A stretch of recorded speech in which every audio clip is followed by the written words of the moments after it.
Big man in a suit of armor. Take that off. What are you? Genius, billionaire, playboy, philanthropist. Hello, everyone. Thanks so much for joining me here today as we get to talk about one of my favorite subjects, comic books. My name is Jose. I love comic books. I love talking about them.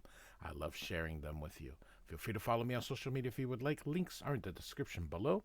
I've also posted a link to the Marvel fan site that I have plot synopsis and character bios for these issues. So I'm continuing the Denny O'Neil run on Iron Man. I have already covered starting with 160 and gone all the way through to current. I'm going to do 4 issues here. So I'm going to do 176, 177, 178, and 179. Unlike most of my other videos where I sort of just read, for time constraints, I'm actually just going to go back to old school, how I used to do these videos in the beginning, and simply narrate what's going on for time purposes, because reading 4 issues does take a bit here. So, all right. So, here we go. So we start out with this creature, and it says here that for the past 1,000 years it has been protecting this portal, and he continues to win. However, it says here he's tired, his energy reserves are low, the next attack or the one after that may be the final one. So Turf, Denny O'Neil is the writer, Luke McDonell, penciler, and Steve Mitchell is the inker. So we're pretty much going to have the same creative team throughout most of this run up until we get the the Silver Centurion armor, and a new penciler will come aboard here. Mike Greenwald, rest in peace. Denny O'Neil also rest in peace. So, all right.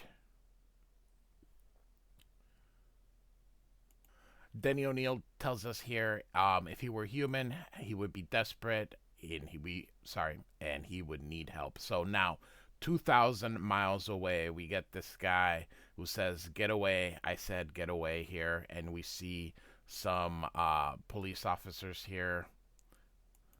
He's homeless, and this guy wants him to move, and the other guy says, "Oh, leave him alone. He's not doing anything here." And the other guy's like, "He's blocking the sidewalk." Meanwhile, Irving and Rhodey are at Stain. If you remember, here I do have a playlist. Stain has taken over Stark Enterprises, and so he had called them here, and so they are going to resign. And so he wasn't expecting that, so they're leaving out, and he goes, "I hope you don't ask for reference." And then Rhodey's like, "Man, I got to quit twice, as Iron Man and then as the pilot." And then Irving is like, "We don't have any employment," and Jim Rhodes isn't sweating it. And Rhodey says, "Hey, you're smart, and I have a pilot's license, so I guess they'll be looking for work here." Irving is thinking about starting his own company. He says new technologies are practically discovered every week, and he says, "You discovered one yourself." And Rhodey's like, "I did." And so, and he says that vortex that he discovered when he saved Indris is looks like a new source here, new source of energy. And Rhodey's like, "I'm not going back there." And Irving is like, "No, it was just an example." And then they each are going to get their personal stuff. So we're back now at the homeless guy. And these guys are bullying him, and they're like, "We want that." And he's like, "You can't have it." And they're like, "Well, we're taking it here." So you can see them here. And then here's Tony Stark. And then he says, "Instead of an old card box, wouldn't you rather have these?" And they're like, "Are these real diamonds?" He's like, "Sure." And they're going to go to the pawn shop, and the guy, um, look at this. They're like, "I'll be able to get $20 for him." So he thanks him for helping him. He offers him a drink, to which Tony takes it and says, "I'd invite him in, but that's my stuff here." So, and so now the two of them sit. The guy introduces himself. He says he used to be in real estate, and Tony Stark says he used to be in a lot of things. So now we're in Rhodey's apartment, and he's thinking, how the heck is he gonna be able to afford this? Because he had a pretty sweet gig with Tony, and he says, maybe I should just go on a date for now and take my mind off things. So, and then he says maybe later. He tosses the address book, and he says my romances can wait, and you can see him putting on the Iron Man thing. He's gonna actually look at that vortex that Irwin had talked about anyway. So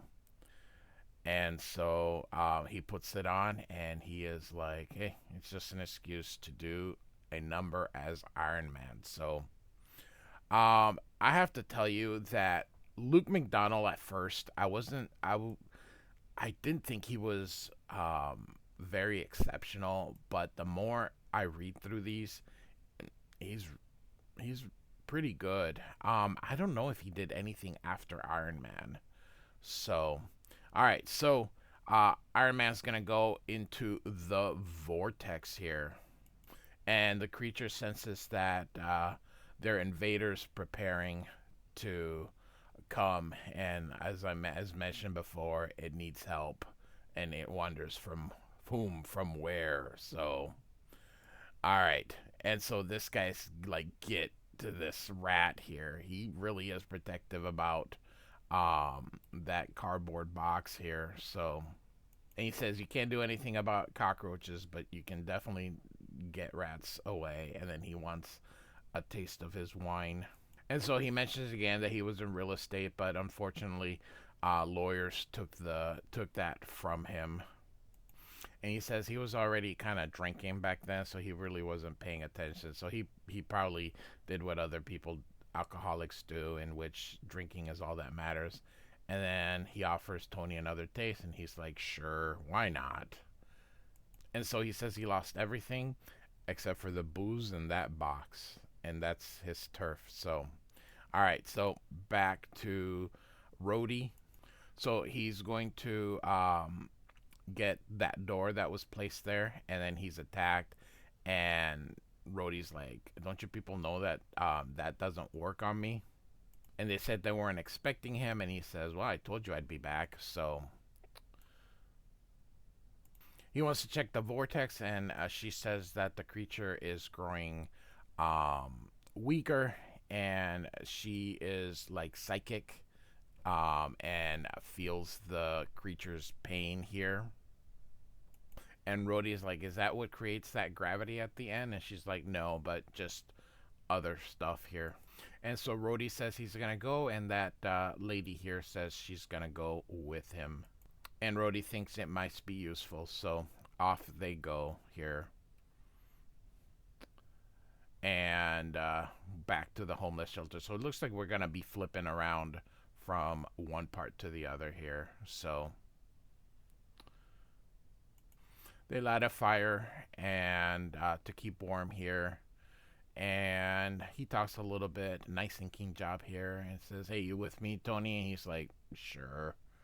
And so back in there, back with the Rhodey here, and he asks if the creature has a name, and she's like, think of it as a guardian. And down they go, and here it is. Kind of like a big worm of some kind here. And there it is. And so she goes, this close, I can feel the guardian inside my skull. I can know what he knows. And so she's too much pain, and she faints here. So, hey. And Rhodey's like, what now? So the guardian is a sentry, and it's protecting from invaders. She had told them before, so Rhodey's gonna go help him out here. So you can see him here.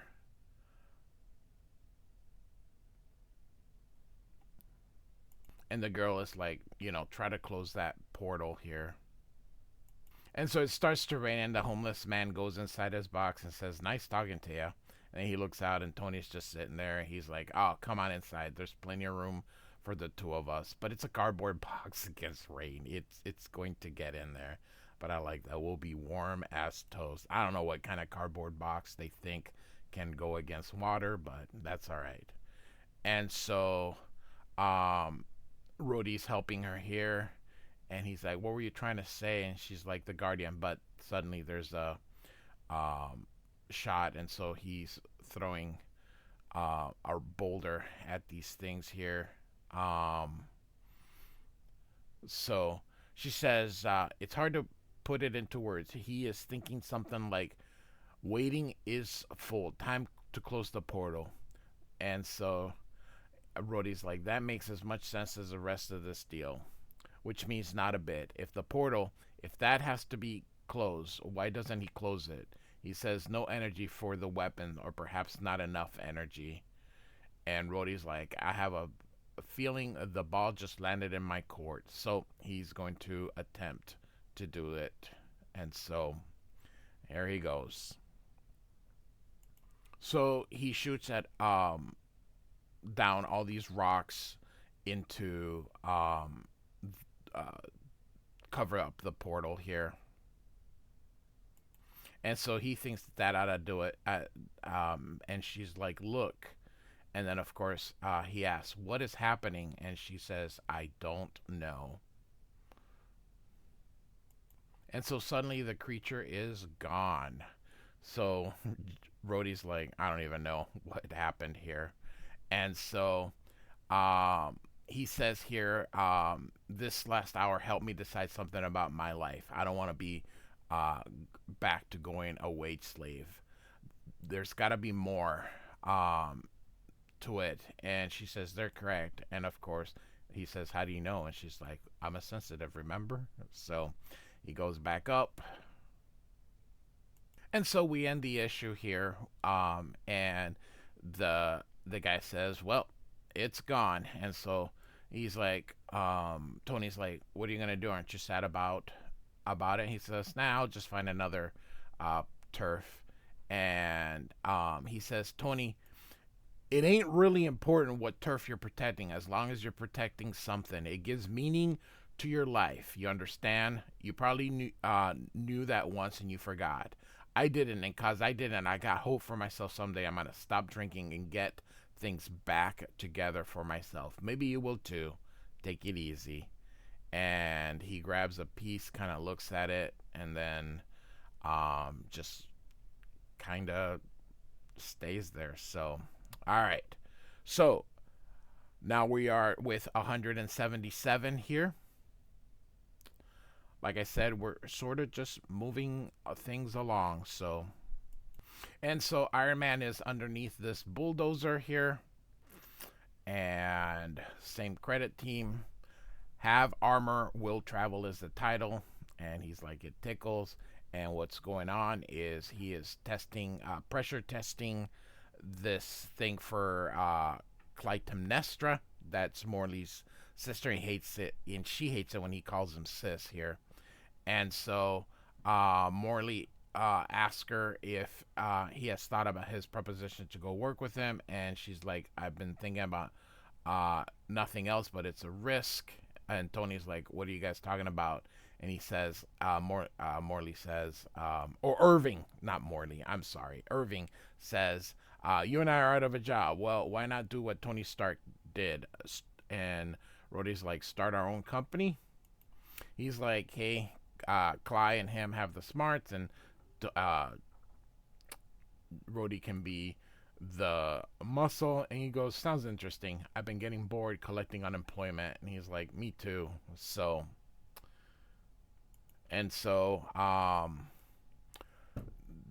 they seem to be able to. She's working for a cheapskate and is barely able to make rent. He hasn't saved any money, and so Rhodey's like, "Let's talk later." So off he goes, and he thinks that working for them would be an answer, and he's still Iron Man, and so he has to continue being ready. So But unfortunately, there is a cash problem because, being Iron Man does take quite a bit of money. So he decides that he might just have to sell some stuff um, from his apartment here. And then he's thinking, what else could I sell? And then he's like, of course. So now we are 2 miles here. And so these guys have Tony here.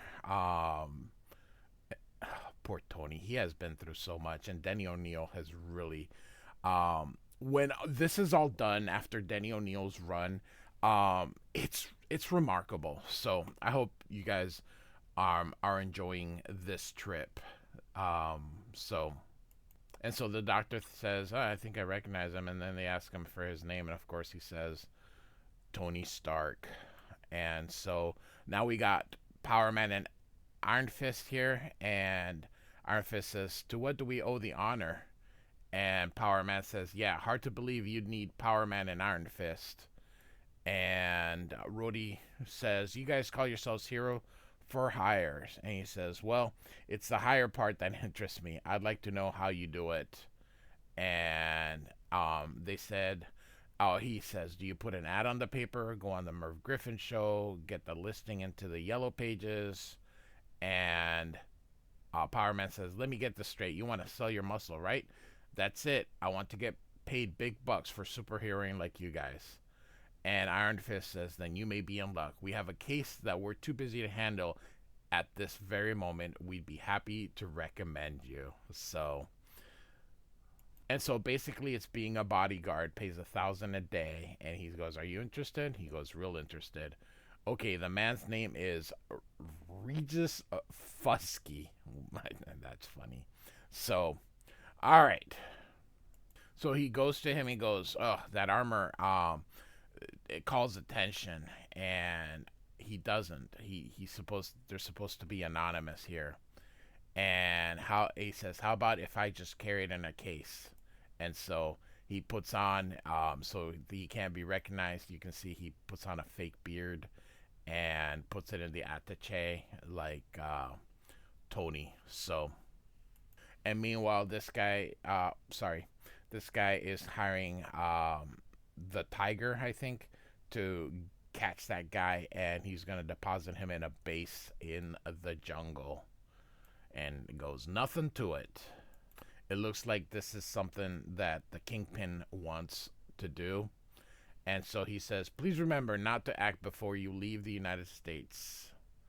And he says, one more thing. It is possible our enemies may have learned the location of our jungle headquarters and are preparing to attack. And he says, don't worry about it. He's basically got it here. So now Rhodey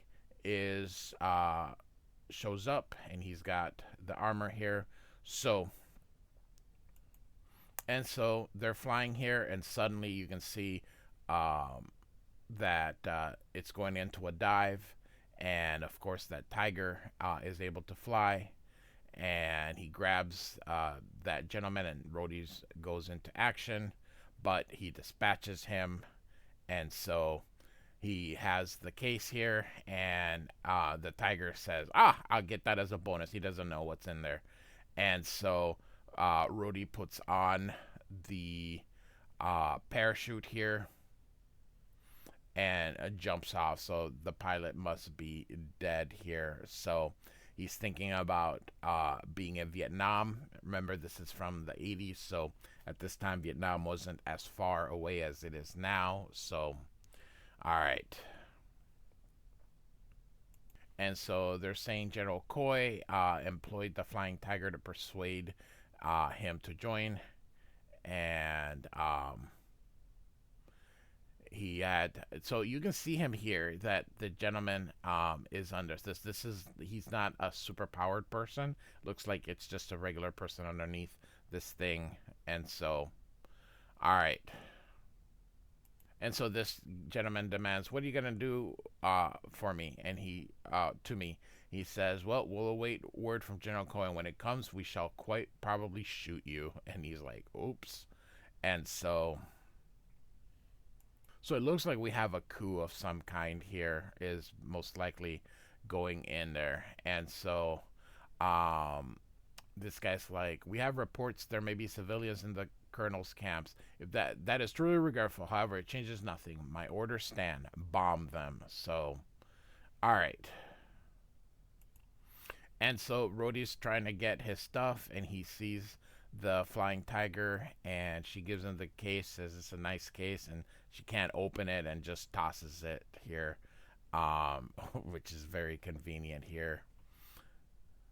And so Rhodey grabs it, and the flying tiger is gonna go get it, and he's got the part of it on, so he punches him, and punches him back, which knocks him out. And then the tiger's like, "Huh, this looks familiar." And suddenly, the bombing is coming here, and so he recognizes him as the bodyguard. And so he's like, "Don't bother saying the last words. I'm probably not gonna hear him anyway." But the bombs go through and knocks him out. Rhodey gets on the Iron Man armor, and so here we go. He sees Fusky. He's gonna try and save him, and grabs that bomb. And so they see paratroopers are going through, and they're like, "Kill them. I will deal with the American myself." He's like, "I demand an explanation this instant." And he says, "What you will get is a bullet, which will finish you much more quickly than I would prefer." But he said from behind, of course, it was Iron Man who gets Fusky out, and off they go, and the guy shoots, and the thing goes up. So, and it's those paratroopers, and Iron Man dispatches them.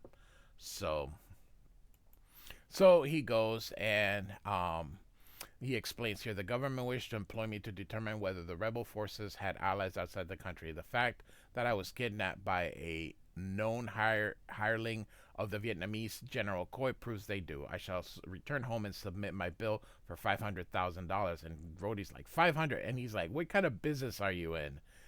And he's like, never mind, just tell me later. And so he puts him down, and off he goes to get the flying tiger. And so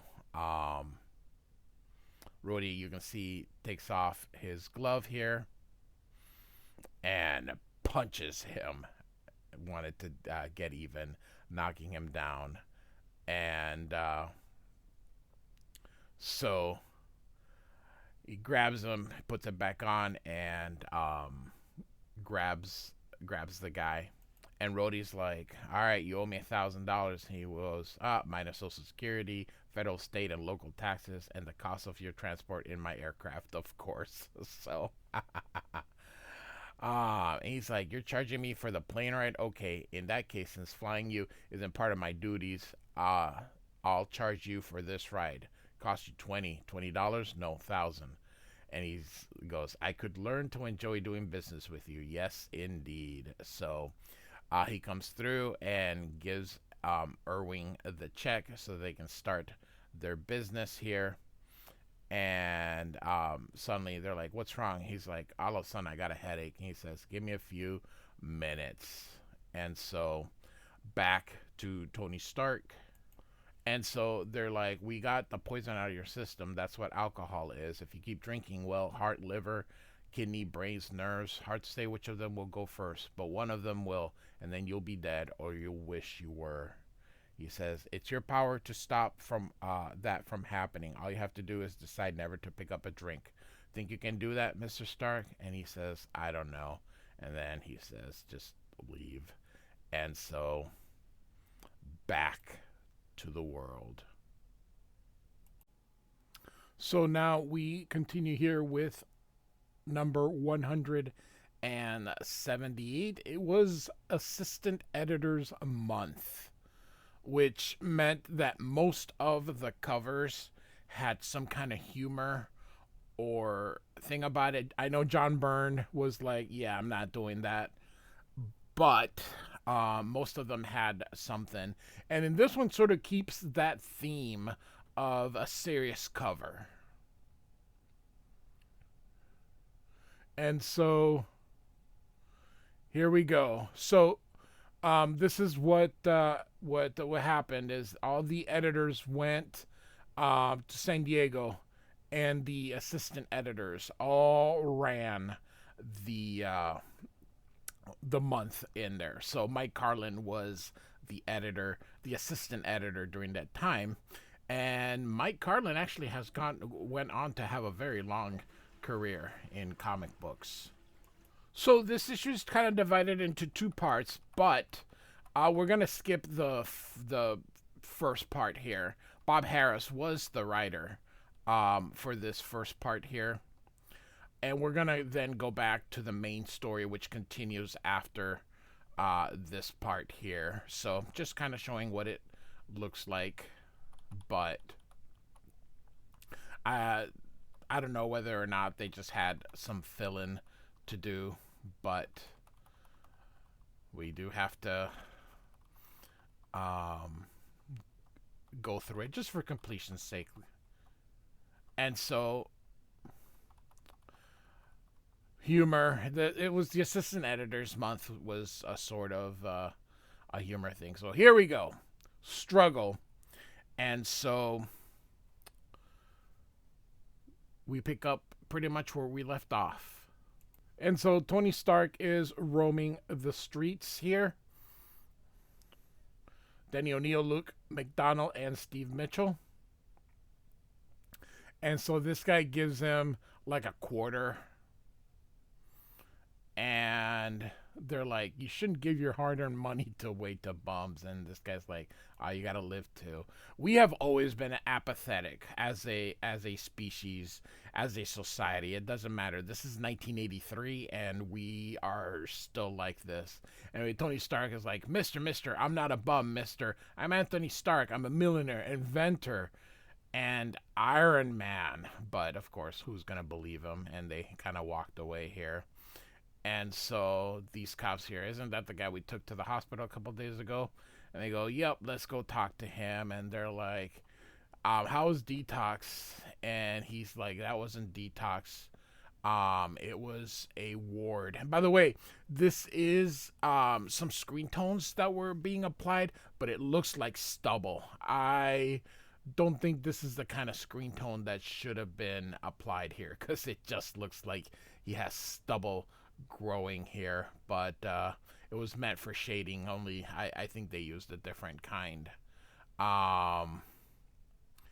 He's like, I was there with Trunks and a nervous condition, and this guy's like, what, you're not drunk? He's like, it was my nerves.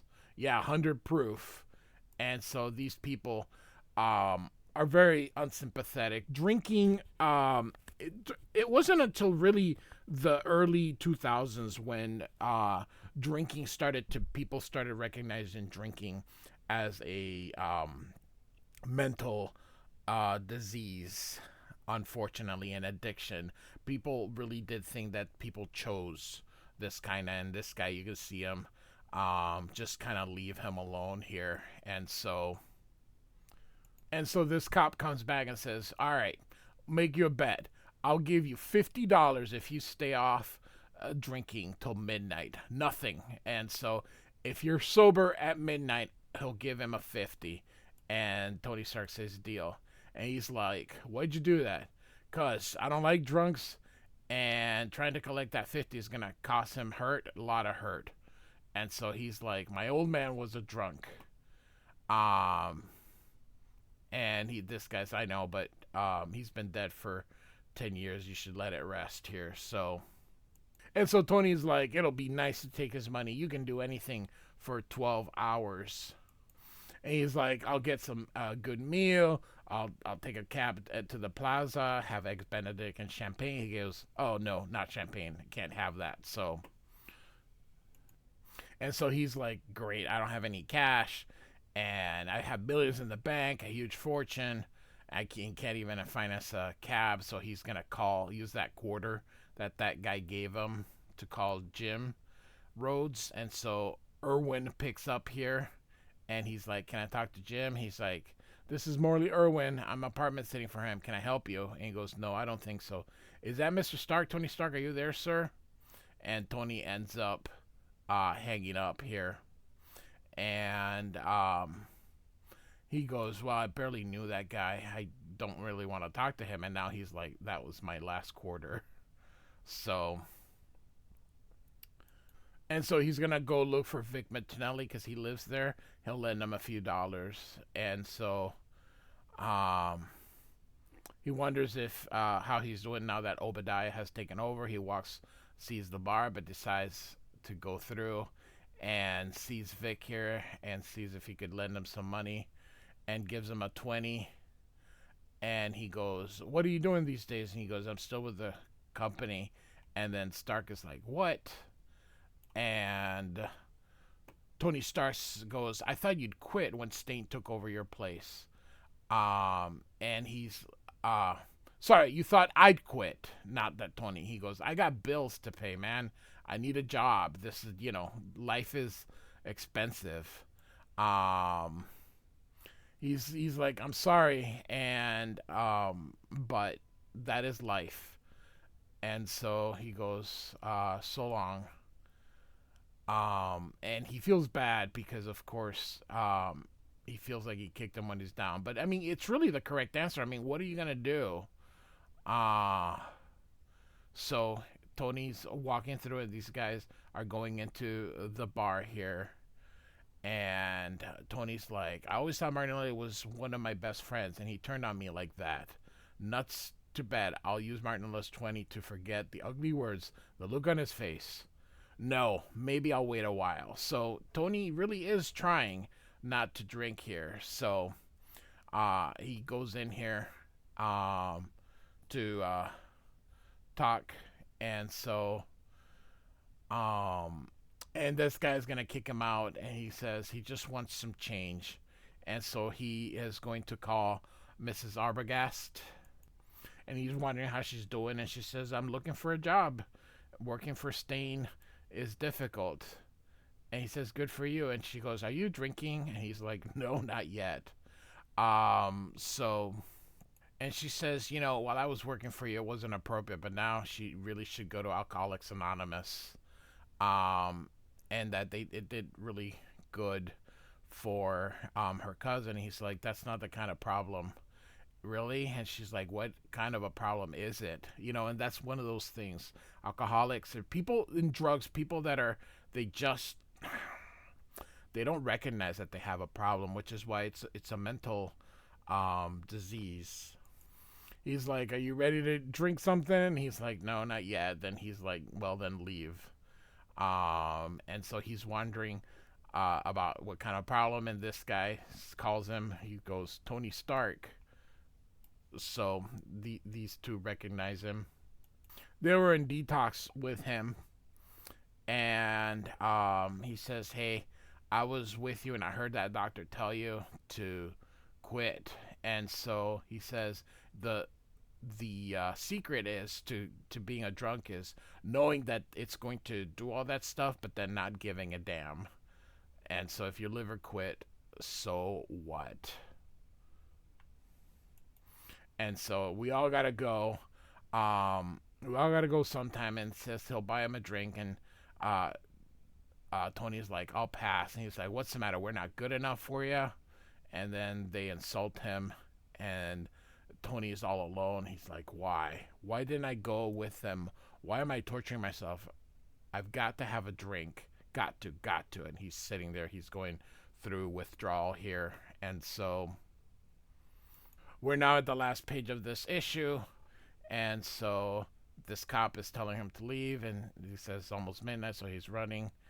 And so he goes in. He asks if he's drunk, and he says, no, I'm in rotten shape. I've never felt worse, but I'm sober. I won't stay that way. In 5 minutes, I'll be drinking again. But right now, this minute, I'm sober.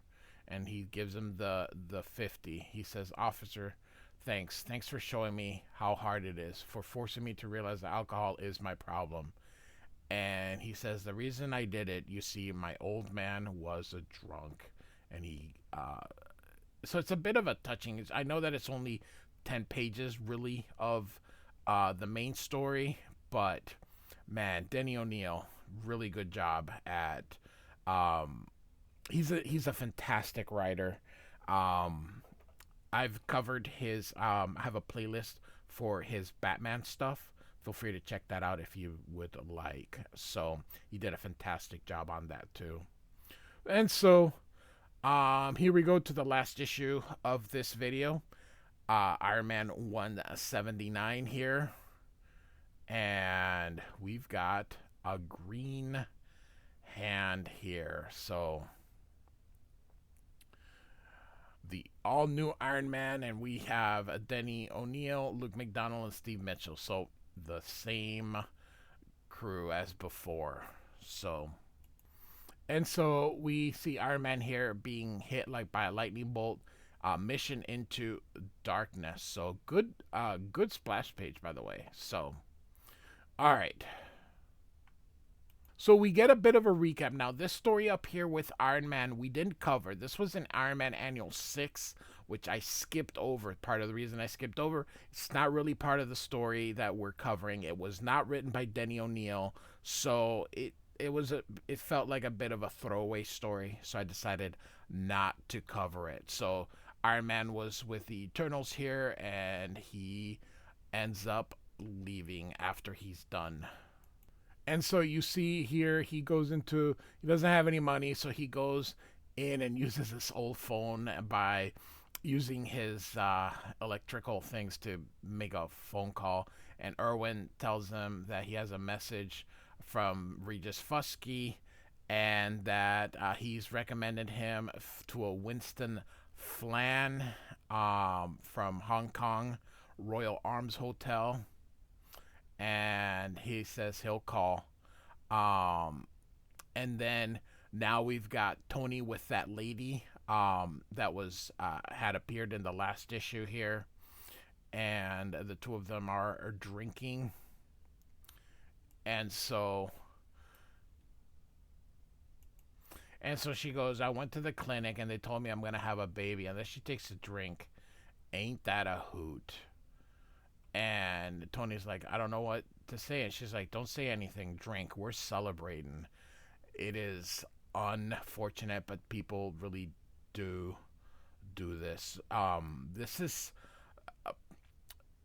Denny O'Neil is such a good writer. I am in awe at the type of stories and the type of humanity that he would put in. One of the things, after Frank Miller leaves Daredevil, Denny O'Neil actually becomes the writer of Daredevil with David Mazzucchelli, and brings his style of drama to it. So after I'm done with the Frank Miller Daredevil, we're going to continue with Denny O'Neil. So we're in Hong Kong here. During this time, it was a British colony, and these guys here are going to rob whoever this person is.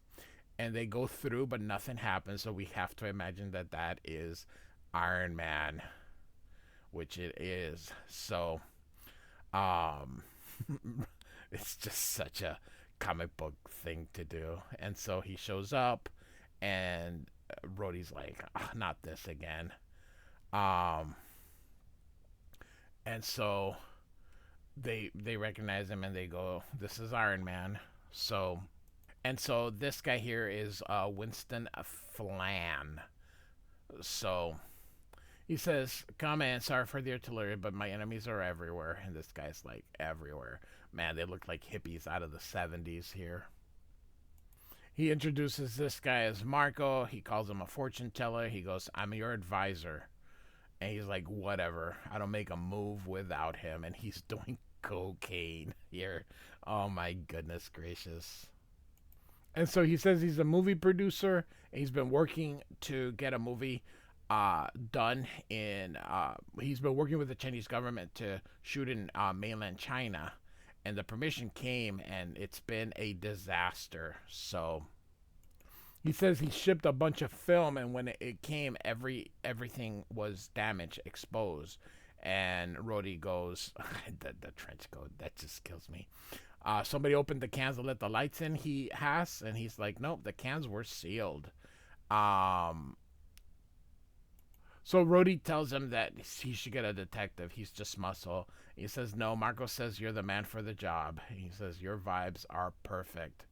Um, he says the day they were shipping the film, a crate was being hoisted aboard the ship and the cable snapped.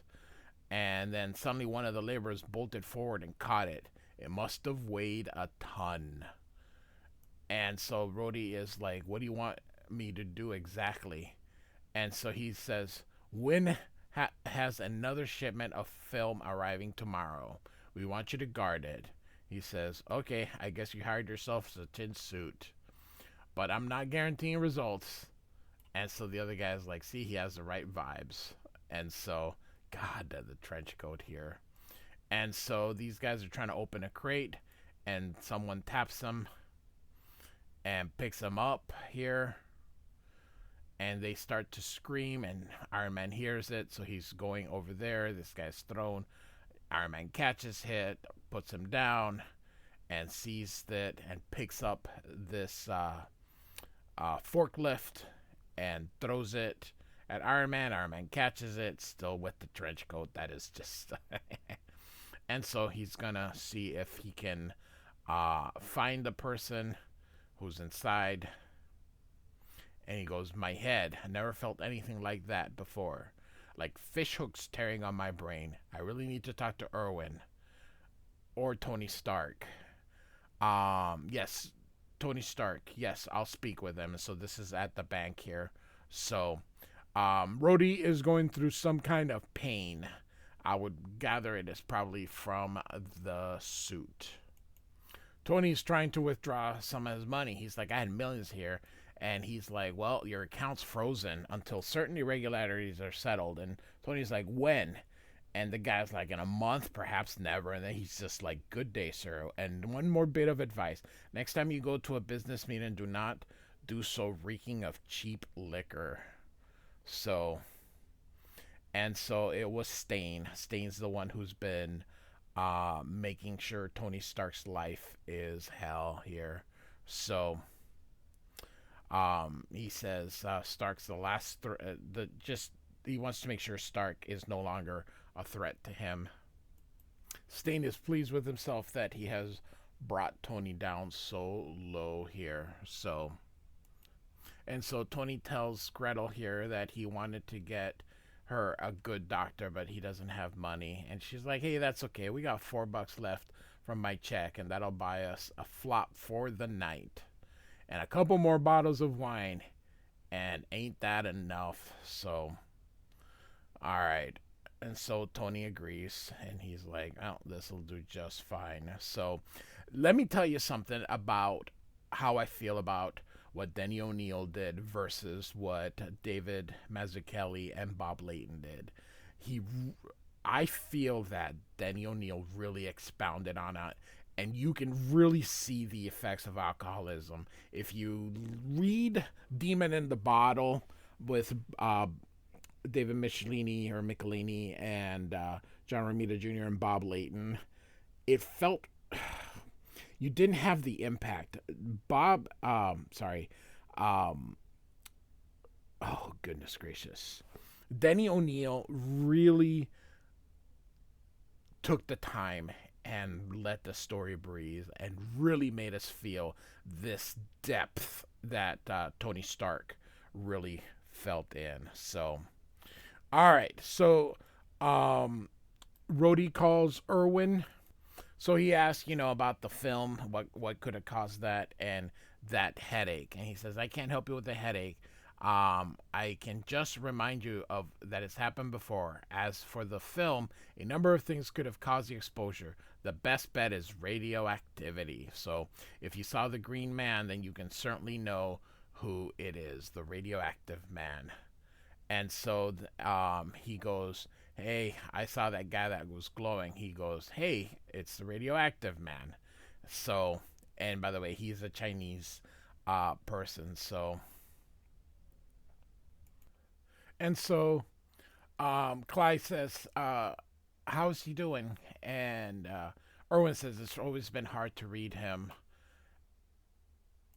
She decides she can probably make a few guesses because she did get good grades in psychology.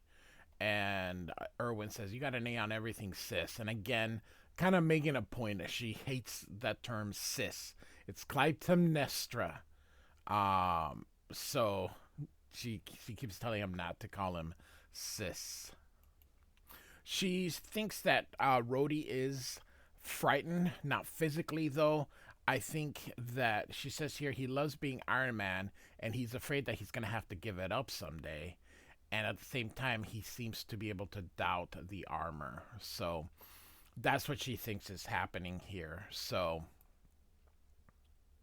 and then they're hoping that their new business takes off because she's essentially kind of being bored. So now he is looking at this new film, and so the radioactive man sees that he's there, and he's going to report it.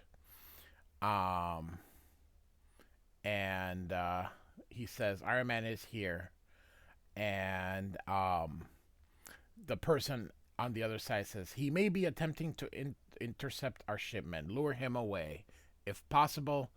Kill him. So again with the freaking trench coat, that is awesome. And so the radioactive man says there he is. He suspects nothing, and he's gonna use this barrel here and throws it, and he falls in the water, and now he's going to crack open the armor of the ship and basically crush him. But Rhodey gets out of the water, and here he comes here, and he's gonna punch him here, but the radioactive man smacks him away here and goes, "Man, I felt that he can hit, but now he hits him and does nothing." And Rhodey's like, "Uh-oh." And the radioactive man now punches him back here. So radioactive man definitely much more stronger. So Rhodey doesn't know how much punishment he can take out, and he might kill him if he hits him full out. So and he continues thinking that he's not sure how much more he can take either. So he built the armor strong, but how strong is it? So as he punches him, he's like, man, he feels like a nuke. And so he shoves him away with the repulsor rays and hits that crate.